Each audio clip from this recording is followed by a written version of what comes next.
Hi அஸ்ஸலாமு அலைக்கும். இன்றைக்கி என்ன வீடியோ பார்க்க போகிறோன்னு பார்த்தீங்க அப்படின்னா, ஃப்ளை ஸ்டிச் தான் பார்க்க போகிறோம். அதுக்கு முன்னாடி பாருங்கள், நான் ஃபஸ்ட்டு வந்து 3 லைன் ஒரு ஹாஃப் இன்ச்சில் போட்டுக்கிட்டேன்.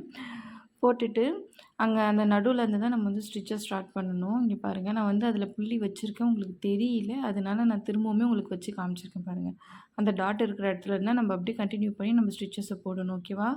ஃபஸ்ட்டு வந்து நான் செகண்ட் லைன்லேருந்து நான் இது ஸ்டிச்சு எடுத்துக்கிறேன். எடுத்துகிட்டு கொஞ்சம் தள்ளி ஒரு ஸ்டிச்சு, அப்படியே மேலே 3வது லைனுக்கு கொண்டு போயிட்டு அங்கே ஒரு ஸ்டிச்சு, அப்படியே பேக்கில் கொண்டு வந்து திரும்ப செகண்ட் லைனில் ஒரு குட்டி லாக்கு, திரும்பவும் அப்படியே சைடில் கொண்டு வந்து ஃபஸ்ட் லைனில் ஒரு ஸ்டிச்சு, திரும்ப பேக்கில் கொண்டு போயிட்டு செகண்ட் லைனில் திரும்பவுமே ஒரு குட்டி லாக்கு.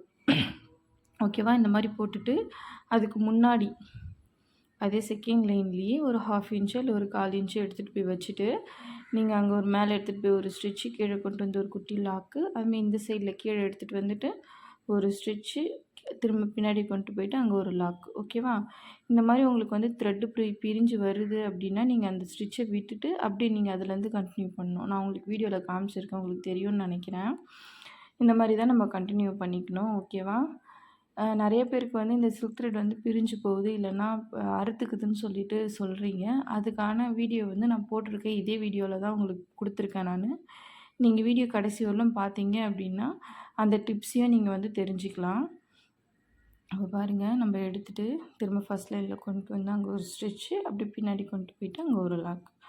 ஓகேவா? இந்த மாதிரி தான் இப்போ நம்ம போட போகிறோம். இந்த மாதிரி இன்ட்ரெஸ்டிங்கான வீடியோ நீங்கள் பார்க்கணும் அப்படின்னா நம்மளோட பேஜை வந்து நீங்கள் சப்ஸ்கிரைப் பண்ணி வச்சுக்கோங்க. பெல் ஐக்கான் ஆலில் போட்டுக்கிட்டீங்க அப்படின்னா தான் நான் போடக்கூடிய வீடியோஸ், கிளாஸஸ்லாம் உங்களுக்கு நோட்டிஃபிகேஷன் வரும். நீங்கள் அதை பார்த்து கற்றுக்கலாம். ஓகேவா? இப்போ பாருங்கள், நம்ம இப்படியே தான் நம்ம வந்து கண்டினியூ பண்ண போகிறோம். இந்த மாதிரி ஸ்டிச்செலாம் எதுக்கு போடுவாங்கன்னு பார்த்தீங்க அப்படின்னா, இந்த இது ரெக்கை வருது இல்லைங்களா, கிளியோட ரெக்கை, அப்புறம் வந்து இந்த தாமரை பூவில் கூட இதை ஃபில் பண்ணலாம். அப்புறம் வந்து இந்த மயிலுக்கு நடுவில் வந்து அந்த தோகையை விரிச்ச மாதிரி இருக்கும் பார்த்தீங்களா, அந்த இதெல்லாம் இதை வந்து ஃபில் பண்ணலாம், நல்லாயிருக்கும். ஓகேவா? உங்களுக்கு யாருக்காவது அந்த மாதிரி ஃபில் பண்ணுறதுக்கு தெரியல, இல்லை நான் வந்து உங்களுக்கு ஃபில் பண்ணி போடணும் அப்படின்னா, நீங்கள் எனக்கு வந்து ரெட் கலர் ஹார்ட் கமெண்ட் பண்ணுங்கள். நான் கண்டிப்பாக உங்களுக்கு அந்த மாதிரி ஒரு வீடியோ நான் உங்களுக்கு போடுறேன். எப்படி நம்ம வந்து இதுவரையிலும் போட்ட ஸ்டிச்சஸை வச்சு எப்படி நம்ம ஒரு பிக்சரை வந்து ஃபில் பண்ணலாம் அப்படின்றத நான் உங்களுக்கு சொல்லி கொடுக்குறேன். ஓகேவா? நான் இதில் வந்து புள்ளி வச்சுருக்கேன், ஆனால் உங்களுக்கு வந்து இந்த இதில் தெரியல. அதனால தான் நான் தனியாகவே உங்களுக்கு வந்து ஒரு இதேமாரி ஒரு லைன் போட்டு நான் வச்சு காமிச்சிருக்கேன். அந்த 3 டாட் நீங்கள் ஃபஸ்ட்டு போடுறதுக்கு முன்னாடி நீங்கள் அந்த டாட்டை வச்சுட்டு அந்த டாட்டை நீங்கள் அப்படியே கண்டினியூ பண்ணிக்க வேண்டியது தான். நீங்கள் அதில் பார்த்தீங்க அப்படின்னாலுமே உங்களுக்கு தெரியும், நான் கோடுமே கிழித்து காமிச்சிருப்பேன். நீங்கள் அதே மாதிரி இந்த த்ரெட்டால் வந்து நீங்கள் அப்படியே ஸ்டிச் பண்ணிக்க வேண்டியது தான். பாருங்கள், போட்டு நம்ம முடிக்க போகிறோம். எடுத்துகிட்டு போய் அங்கே ஒரு ஸ்டிச்சு, மேலே கொண்டு போயிட்டு அங்கே ஒரு ஸ்டிச் பண்ணி அப்படியே கீழே கொண்டு வந்து அங்கே ஒரு லாக்கு, திரும்பவும் கீழே கொண்டு வந்து அப்படியே பேக்கில் எடுத்துகிட்டு போயிட்டு அங்கே ஒரு ஸ்டிச்சு, ஒரு குட்டி லாக் போட்டுட்டு எண்ணாட் போட்டுடலாம். இப்போ வந்து எப்படி நம்ம சில்க் த்ரெட் வந்து கட் ஆகாமல் எப்படி போடுறதுன்றதை பார்க்கலாம். பாருங்கள், பிகினராக இருக்கீங்க அப்படின்னா என்ன பண்ணுவீங்க, இந்த மாதிரி ஸ்டிச் போட்டு எடுத்துகிட்டு அந்த கொக்கி இருக்குது இல்லைங்களா, அதிலே பிடிச்சி இழுப்பீங்க. அப்படி இழுக்கக்கூடாது. அப்படி இழுக்காமல் கொஞ்சம் தள்ளி வச்சு இழுத்தீங்க அப்படின்னா உங்களுக்கு த்ரெட்டும் மேலே வரும், அந்த த்ரெட்டும் உங்களுக்கு கட் ஆகாது. இப்போ பாருங்கள், என்ன பண்ணுவீங்க, இந்த மாதிரி பிடிச்சி இழுக்கும்போது உங்களுக்கு கண்டிப்பாக த்ரெட்டு வந்து கட் ஆகிடும். ஏன் அப்படின்னா நமக்கு தெரியாது, பிகினராக இருக்கும் அப்படின்னும் போது நமக்கு அது தெரியாது, எப்படி பிடிச்சி இழுக்கணும், எவ்வளோ லூஸ் கொடுக்கணும், எவ்வளோ டைட் கொடுக்கணுன்றது நமக்கு தெரியாது. அந்த கொக்கியில் வச்சு இழுக்கும்போது கண்டிப்பாக அறுத்துக்கும். அதனால் என்ன பண்ணுங்கள், முடிஞ்ச அளவுக்கு அந்த கொக்கியில் வச்சு இழுக்காமல் கொஞ்சம் தள்ளி வச்சு இழுங்க. இப்போ பாருங்கள், நான் உங்களுக்கு செயின் ஸ்டிச் மாதிரியே போட்டு காட்டுறேன். உங்களுக்கு த்ரெட்டு எந்த அளவுக்கு வேணுமோ நீங்கள் இழுக்கும்போது அந்த கொக்கிக்கிட்ட வச்சு இழுக்காமல் கொஞ்சம் தள்ளி வச்சு தான் நீங்கள் இழுக்கணும். அந்த ஹூக்கு கிட்ட வந்து கொஞ்சம் ஷார்ப்பாக இருக்கும். சில்க் த்ரெட் வந்து ரொம்ப மெலிசான ஒரு இது தானே, ரொம்ப சாஃப்டாக இருக்கும்.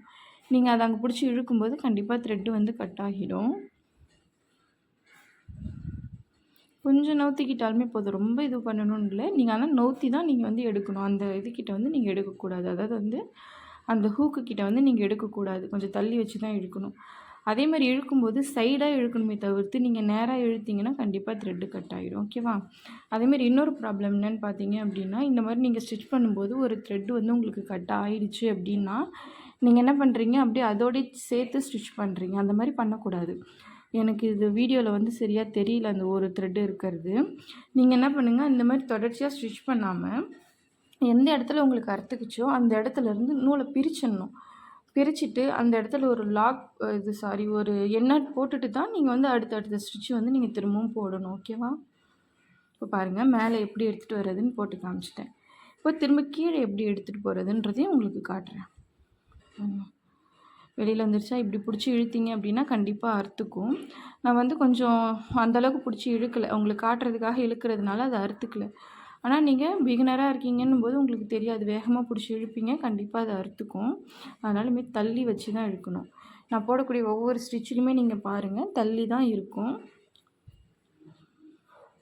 அதேமாரி நம்ம கீழே ஒரு நூலை வந்து நம்ம சுற்றுறோம் இல்லைங்களா, அதை ஹேண்டில் பண்ணுறது தான் ரொம்ப முக்கியம். அதை நீங்கள் என்ன பண்ணுங்கன்னா, ரொம்ப டைட்டாக பிடிக்க வேண்டிய நேரத்தில் டைட்டாக லூஸாக விட வேண்டிய இடத்துல லூஸாக விடணும். மேலேயும் டைட்டாக பிடிச்சிட்டு கீழேயும் டைட்டாக பிடிச்சி இழுத்திங்கன்னா இந்த மாதிரி அறுத்துக்கும். ஓகேவா? இது வரலும் சொன்னது நான் உங்களுக்கு புரிஞ்சிருக்கும்னு நினைக்கிறேன். போட்டு பார்த்துட்டு நம்மளோட குரூப்